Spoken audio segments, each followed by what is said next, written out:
The sun was just peeking through the trees at Cedar Park, casting long shadows across the dewy grass. James Thompson adjusted his camera lens, his experienced hands moving with careful precision. At 35, he had spent nearly a decade studying birds at the city's Natural History Museum, but these early morning sessions in the park still filled him with the same excitement he'd felt on his very first day. Today was special. He'd spotted a pair of rare warblers building their nest, something he'd been hoping to document for months. The morning air was crisp and clean, carrying the sweet scent of blooming cherry blossoms. A gentle breeze rustled through the trees, making the new spring leaves dance above his head. James checked his watch, 7:15 a.m. Perfect timing. He'd learned over the years that these early hours were golden for birdwatching. Most people were still in bed, leaving the park peaceful and quiet. Well, quiet except for the symphony of bird calls that made him smile every time. A blue jay's sharp cry caught his attention, and he quickly made a note in his worn leather journal, the pages already filled with detailed observations and quick sketches. His museum ID badge swayed gently from the lanyard around his neck as he crouched down to get a better angle. The morning dew was soaking into the knees of his cargo pants, but he didn't mind. After all, this was what he loved most about his job, being out here, witnessing these small but incredible moments in nature. A young jogger passed by, giving him a friendly wave. James waved back, then returned to his work. He'd become something of a familiar face in Cedar Park over the past few years. Local kids often stopped by during his research sessions, fascinated by his stories about the park's feathered residents. He'd even started a small bird-watching club for neighborhood children, teaching them about the importance of urban wildlife. Through his camera viewfinder, James watched as a chickadee landed on a nearby branch, tilting its tiny head curiously at him. He carefully adjusted his position, trying not to startle the small bird. His camera made a soft clicking sound as he captured several shots in succession. These would be perfect for the museum's upcoming exhibition on urban biodiversity. The morning was unfolding exactly as he'd hoped. He'd already documented 3 different species of songbirds and their nesting behaviors, and the light was getting better by the minute. The park was gradually coming to life around him. More joggers appeared on the paths, and an elderly couple walked past with their small dog, nodding hello as they recognized him from his regular visits. James pulled out his thermos of coffee, taking a moment to warm his hands around it. He'd been out here since sunrise, but these were the moments he lived for. The peaceful solitude, the connection with nature, the satisfaction of contributing to important research, it all made the early wake-up calls worth it. He was just about to move to another observation spot when he heard footsteps approaching on the gravel path behind him. Something about the sound made him pause. These weren't the casual steps of another morning park visitor. They were purposeful, almost aggressive. Before he could turn around, a sharp voice cut through the morning calm, shattering the peaceful atmosphere he'd been enjoying just moments before. Little did James know that this ordinary spring morning was about to take an extraordinary turn, one that would not only test his patience, but would also shine a light on issues that had been simmering beneath the surface of their seemingly peaceful community for far too long. His simple morning of birdwatching was about to become something much more significant, a moment that would make headlines and spark important conversations throughout the city. "Excuse me, what do you think you're doing?" The sharp voice belonged to Patricia Morrison, a woman in her mid-50s wearing an expensive matching tracksuit and designer sunglasses pushed up on her perfectly styled hair. She stood with her hands on her hips, her morning power walk apparently interrupted by what she deemed suspicious activity. James lowered his camera slowly, maintaining his professional composure despite the confrontational tone. He'd dealt with curious onlookers before, but something about Patricia's stance and the way her lips were pressed into a thin line told him this was different. "Good morning," he said warmly, gesturing to his museum ID badge. "I'm doing research for the Natural History Museum. We're documenting urban bird populations and their nesting patterns." Patricia took 3 quick steps forward, her designer sneakers crunching on the gravel path. "I live right across from this park, and I've never seen you here before." Her voice dripped with skepticism, though James had actually been conducting research in this very spot every Sunday for the past 3 years. "I'm here most Sunday mornings, actually," James explained patiently, keeping his voice steady and professional. "Would you like to see some of the photos I've taken?" There's a fascinating pair of warblers building a nest just over there. He tried to direct her attention to his work, hoping to diffuse the situation through education, a technique that had worked countless times before with curious park visitors. But Patricia wasn't interested in warblers. She pulled out her phone, holding it up like a shield. I know what people with cameras in parks are usually up to, and I won't have it. This is a family area. Her implications stung, but James maintained his composure even as he noticed other morning parkgoers slowing down to watch the interaction. Ma'am, I understand your concern for the community, James said, reaching slowly into his pocket to pull out his business card. Here's my card. You can call the museum to verify my position. I also run educational programs here in the park. Perhaps you've seen the flyers for our weekend bird watching club. Patricia swatted away his extended hand with the business card. I don't need to see anything from you. I know what I'm looking at. She started typing furiously on her phone, her manicured nails clicking against the screen. This is my neighborhood, and I know everyone who belongs here. The weight of her words hung heavy in the morning air. A small crowd had begun to gather at a distance, some people shooting concerned glances their way. A young mother quickly ushered her curious children along the path, while an elderly man with a dog stopped and watched the scene unfold with evident disapproval, directed not at James, but at Patricia's behavior. James took a deep breath, reminding himself of similar situations he'd faced before. He'd learned that the best response was to stay calm and document everything. Without making any sudden movements, he pulled out his own phone and began recording. Ma'am, I'm going to record this interaction for both our safety. I've shown you my credentials and explained my presence here. I have every right to conduct my research in this public park. Patricia's eyes widened at his composed response, clearly not expecting this level of professionalism. But instead of backing down, she raised her voice even higher. Oh no, so now you're filming me. This is harassment. She stepped back dramatically, as if James had made a threatening move, though he hadn't shifted from his spot. That's it, I'm calling the police. As she dialed 911, James noticed more park visitors had stopped to witness the scene. Some had their phones out, recording the interaction. A pair of regular morning joggers he recognized approached cautiously, silently showing their support by standing nearby.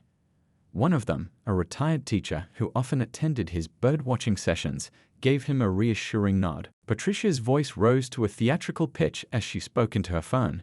Yes, hello? There's a suspicious man with a camera in Cedar Park. He's refusing to leave, and now he's harassing me. Yes, I need officers here immediately. She paced back and forth, gesturing wildly with her free hand. No, you don't understand. He's taking pictures, and I don't feel safe. James continued recording while maintaining his calm demeanor. He'd worked too hard building his career and reputation to let this incident derail him. Still, he couldn't help but feel a mix of frustration and sadness. Here he was, doing his job, contributing to important research, sharing his knowledge with the community, and yet none of that seemed to matter in the face of Patricia's prejudices. The morning had transformed from a peaceful research session into something else entirely, a moment that would soon demonstrate how quickly unfounded accusations could backfire, and how a community could come together to stand against injustice. As the sound of approaching sirens filled the air, neither James nor Patricia realized that this confrontation was about to take an unexpected turn that would make headlines across the city. The morning sun climbed higher in the sky as the confrontation continued to unfold. Patricia paced back and forth on the gravel path, her designer sneakers kicking up small clouds of dust with each aggressive step. She kept her phone held high, recording James while simultaneously shouting into her other phone, which was still connected to the 911 dispatcher. Yes, I'm still here, and he's still refusing to leave. Her voice echoed across the park, drawing even more attention. He's recording me now. This is harassment, I tell you. The irony of her own phone pointed at James seemed completely lost on her. James remained rooted in his spot, his camera now carefully packed away in its bag. His own phone steadily recorded the scene, capturing Patricia's increasingly theatrical performance. Years of conducting field research had taught him patience, but this situation was testing his limits. Still, he kept his voice level and professional. Ma'am, he called out calmly, I want to point out that there are at least 6 other people recording this interaction right now. He gestured to the growing crowd of concerned parkgoers, many with their phones raised. You're making false accusations against a museum employee conducting authorized research. A light breeze rustled through the trees, carrying the sound of more approaching sirens. Above them, the pair of warblers James had been studying earlier flitted nervously between branches, their morning routine disrupted by the commotion below. An older gentleman who had been watching the scene unfold stepped forward. "I've seen this man here every Sunday for years," he announced, his voice carrying the weight of authority that comes with age. "He teaches my grandkids about birds." "This is ridiculous." Patricia spun around to face the man, her face flushed with a mix of anger and embarrassment. "Stay out of this. You don't know what he could be doing with those photos." Her voice cracked slightly, desperation creeping in as she realized the crowd wasn't siding with her. A young couple who regularly attended James's weekend birdwatching workshops had pulled out their phones and were showing other onlookers photos from previous park events. James teaching children about different bird species, leading nature walks, helping seniors set up their first pair of binoculars. "The police are on their way," Patricia announced triumphantly, though her voice had lost some of its earlier confidence. She kept glancing around, seeming to finally notice that the growing crowd was watching her, not James, with disapproval. James took advantage of a moment of relative quiet to speak clearly for his recording. "Just for the record, it's now 8:05 a.m. I've been here since sunrise conducting authorized research for the Natural History Museum. I shown my ID badge and offered my business card, both of which were refused. I'm being harassed for doing my job in a public park." A jogger who had stopped to watch called out, "I've got it all on video, man. Don't worry." Others nodded in agreement, phones still recording. The community's silent support wrapped around James like a protective shield. Patricia's pacing became more frantic. "You're all just going to stand there? Can't you see what's happening here?" Her voice rose higher with each word, but now there was a note of uncertainty in it. The situation was slipping out of her control, and she knew it. The sound of sirens grew louder, and red and blue lights began to flash at the park entrance. Patricia straightened her designer tracksuit and smoothed her hair, a small smile of satisfaction crossing her face. But her moment of triumph would be short-lived. Through all of this, James hadn't moved from his original spot. His phone continued recording steadily, capturing every moment of Patricia's meltdown. He'd faced similar situations before, though perhaps none quite this dramatic, and experience had taught him that staying calm and documenting everything was his best defense. The morning had transformed completely from his peaceful birdwatching session. The warblers he'd been studying had long since fled to quieter branches, but James knew this confrontation was about to become something much more significant than a disrupted research session. As police cars pulled up to the park entrance, neither James nor Patricia realized that this situation was about to take a turn that neither of them expected, one that would make headlines and spark important conversations throughout their city. Multiple park visitors had now formed a loose circle around the scene, their phones recording every moment. The morning joggers had stopped their routines, and dog walkers paused their walks. Everyone seemed to sense that they were witnessing something important. A moment when casual prejudice would finally face consequences. As the police officers stepped out of their vehicles, Patricia stood straighter, adjusting her designer sunglasses with a confident smile. She clearly expected the authorities to take her side without question. But the years of documented false reports, the multiple witness videos, and the community's vocal support of James were about to paint a very different picture than the one she had planned. 2 police cars pulled up to the park entrance, their lights flashing against the morning sun. Sergeant Martinez and Officer Chen stepped out, their movements calm and professional. They'd received multiple calls about the situation, not just from Patricia, but from several concerned park visitors who'd witnessed her behavior. Patricia rushed toward them, her designer sneakers kicking up gravel. "Officers, thank goodness you're here. This man," she pointed dramatically at James, but stopped mid-sentence as she noticed something unexpected. Both officers were smiling and waving at James. "Hey, Dr. Thompson," Officer Chen called out warmly. "Didn't expect to see you involved in this." He turned to his partner. Remember that bird-watching workshop he did for the department's youth program last month? Sergeant Martinez nodded, adjusting her badge. Of course. My kids haven't stopped talking about the owl nest you showed them. She then addressed the gathering crowd, her voice carrying authority but remaining friendly. Folks, we'll need some space here. Patricia's mouth opened and closed like a fish out of water. This clearly wasn't the response she'd expected. Her phone was still recording, but her hand had dropped to her side, the fight seeming to drain out of her. But he's taking pictures in the park, she sputtered, her voice losing its earlier confidence. He could be. Ma'am, Sergeant Martinez cut in firmly. Dr. Thompson is a respected ornithologist with the Natural History Museum. He's been conducting research here for years and runs educational programs for the community. She paused, looking directly at Patricia, including programs for our police department. Officer Chen had moved closer to James, notepad in hand. You okay, Doc? Want to tell us what happened here? His tone was professional but friendly, showing clear respect for someone he knew as a community educator. James played back the video on his phone, showing the officers the entire interaction. Other park visitors stepped forward, offering their own recordings. The elderly man with his dog explained how he'd seen James here every Sunday for the past 3 years. A young mother mentioned how her daughter had developed a love for science after attending one of his bird-watching workshops. Patricia's face grew redder with each testimonial. She tried to interject, but I was just trying to protect. Ma'am? Officer Chen interrupted, his voice firm but professional. Multiple witnesses have provided video evidence of you harassing a person who was simply doing his job. This isn't the first time we've received calls about similar incidents involving you in this park. Sergeant Martinez was checking something on her patrol car's computer. Actually, she called out, I'm seeing quite a pattern here. 6 calls in the past 3 months alone, all reporting suspicious individuals who turned out to be regular park visitors or workers.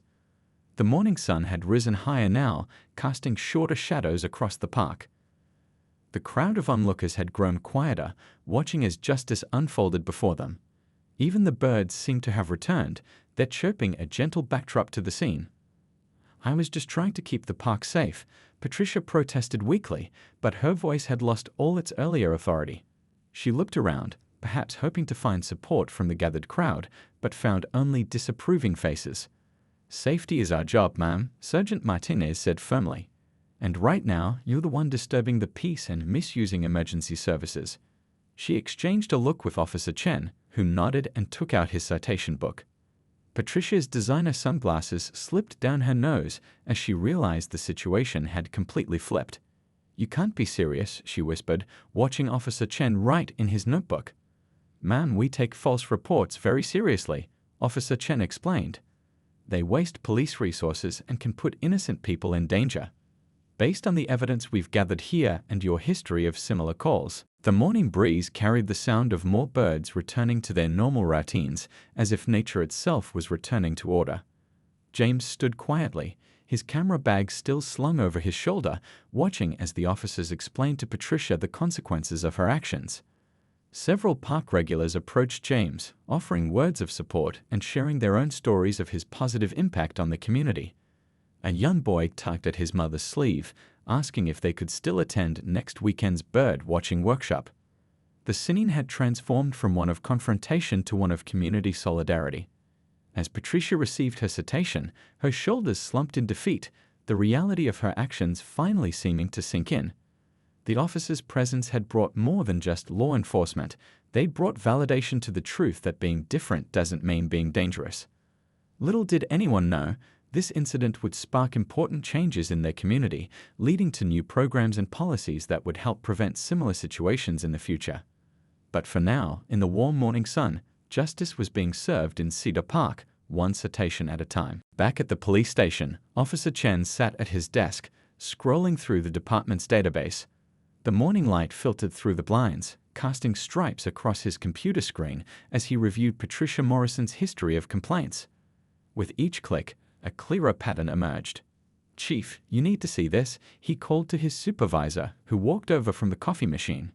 In the past year alone, she's called about a mail carrier checking mailboxes, a utility worker reading meters, and even a Girl Scout selling cookies. He shook his head, continuing to scroll. Every single person she reported was just doing their job, and every single one of them was a person of color. Meanwhile, Sergeant Martinez was interviewing witnesses from the park. The community room had turned into a busy hub as people came forward to share their experiences. A retired teacher brought photos from James's educational programs. A local parent showed emails about the children's birdwatching club. The park maintenance supervisor arrived with a thick folder of approved research permits. "It's not just today," the park supervisor explained, spreading out the documents. "Dr. Thompson has been conducting his research here for years. He's probably done more for this park than anyone else. Last month, he helped us secure a grant for a new educational nature trail."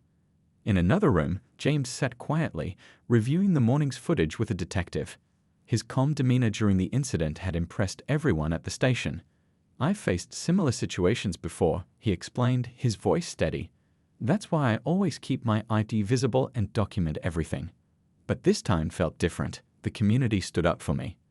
The detective nodded, taking notes. "Your video evidence is crucial, Dr. Thompson, but what's even more telling is this pattern we've uncovered." She turned her computer screen to show him a map of reported incidents.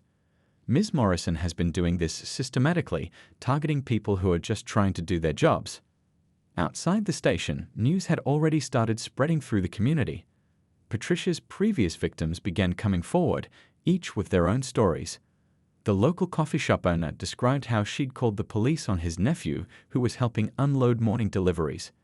A school janitor shared security footage of her demanding his arrest while he was cleaning windows after hours. By early afternoon, social media was buzzing with conversations about the incident. Local community groups shared posts supporting James and his work. Parents posted photos from his birdwatching workshops, praising his contribution to their children's education. The Natural History Museum released a statement standing firmly behind their respected researcher. Back in the detective's office, more evidence was piling up. "Look at this," Officer Chen pointed to his screen. "She's filed complaints with the City Council, the Park Board, and even the Better Business Bureau. Always the same pattern, targeting hardworking people with false accusations." The truth was becoming clearer with each passing hour. Patricia's carefully maintained image as a concerned citizen was crumbling, revealing years of prejudiced behavior hiding behind a facade of community watchfulness. James's phone kept buzzing with messages of support. His research colleagues, students, and community members all reached out. Even the mayor's office called, asking him to join a newly formed committee on community relations and public space safety. The police chief called a meeting with his officers, spreading out the evidence collected throughout the day. "This stops now," he declared firmly. "We're not just looking at a single incident of filing a false report. We're seeing a pattern of behavior that's been terrorizing our community members for years." Late afternoon sun streamed through the station windows as Sergeant Martinez prepared the final paperwork. The charges were serious: multiple counts of filing false police reports, harassment, and misuse of emergency services. The evidence was overwhelming: dozens of witness statements, video recordings, documented patterns of behavior, and a clear history of targeting people based on their appearance. The detective closed her laptop with a satisfied nod. "You know what's remarkable about all this?" she said to James. "Your calm response this morning finally gave us the clear evidence we needed. Sometimes it takes one person standing their ground professionally to bring years of injustice to light." As the day drew to a close, the impact of the morning's events was still rippling through the community. What started as a peaceful Sunday morning of birdwatching had turned into a watershed moment, a time when one person's professionalism and a community's unity helped expose years of hidden prejudice. The story was far from over, but one thing was clear: the truth had finally emerged, and with it came the promise of real change. Patricia would face consequences for her actions, but more importantly, the community had shown its true colors, standing together against prejudice and supporting one of their own when it mattered most. 3 days after the park incident, Patricia Morrison sat stiffly in the wooden chair of the courthouse, her designer outfit replaced by a more subdued business suit. The reality of her situation was finally sinking in as she faced the judge, her earlier confidence completely evaporated. "Ms. Morrison, Judge Reynolds began, his voice firm but measured. This court takes false police reports very seriously. They're not just a waste of valuable police resources, they put innocent lives at risk. He adjusted his glasses, looking down at the stack of evidence before him. The courtroom was packed. News of the hearing had spread through the community, and many people wanted to witness the proceedings. In the back, James sat quietly with his colleagues from the Natural History Museum, there to support the legal process rather than to seek revenge. The district attorney stood, her posture confident. "Your Honor, we have documented evidence of 17 separate false police reports filed by Ms. Morrison in the past year alone."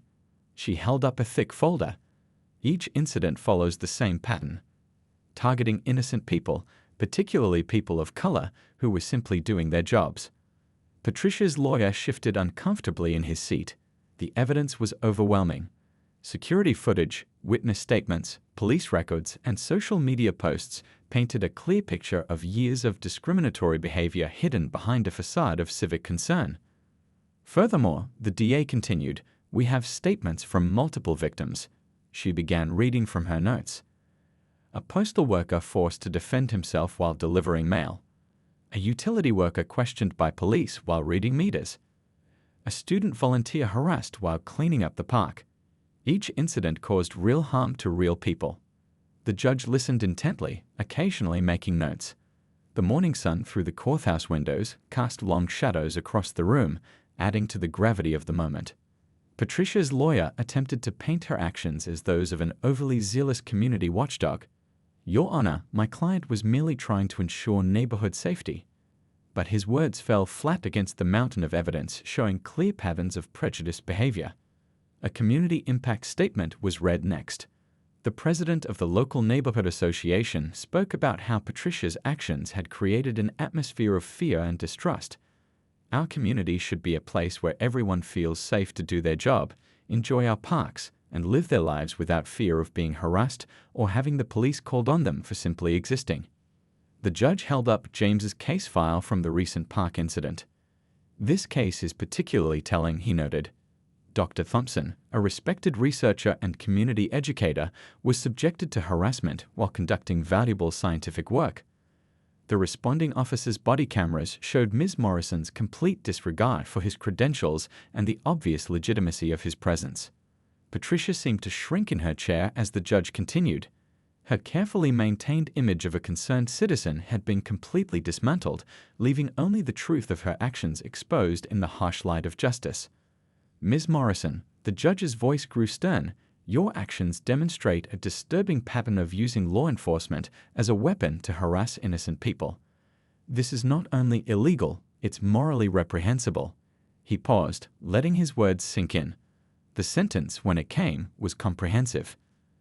A substantial fine for misuse of emergency services, mandatory community service hours, a restraining order keeping her away from the park during James's research hours, required attendance at diversity and bias awareness training, and most significantly, if she violated any of these terms, she would face jail time. Additionally, the judge added, "You will write formal apologies to each person you've targeted with false reports. These apologies will acknowledge the harm your actions caused to them and our community as a whole." As the gavel struck, marking the official end of the hearing, a quiet murmur ran through the courtroom. This wasn't just about punishing one person's actions, it was about setting a precedent. The message was clear: using the police as a weapon for prejudice would no longer be tolerated. Outside the courthouse, reporters gathered to cover the story. James was asked to comment, and his response reflected his character. "This isn't about revenge," he said thoughtfully. "It's about making our communities safer for everyone.